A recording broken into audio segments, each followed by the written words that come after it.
Yes. I will not. Okay. I will now tell you about another thing I noticed when I'm driving a car.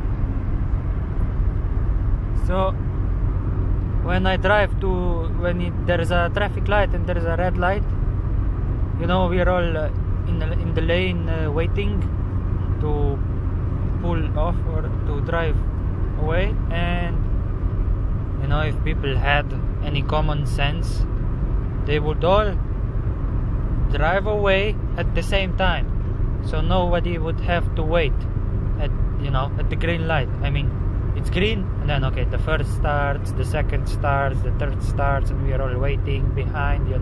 What the fuck? That's not common sense. If people had any common sense and worked together, like what's best for all, then I mean, everyone would start driving at the same time when the green light starts. You know what I'm saying?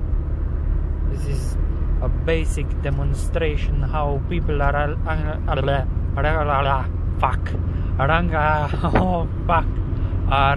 incapable of doing what's best for all, doing common sense. Thank you very much.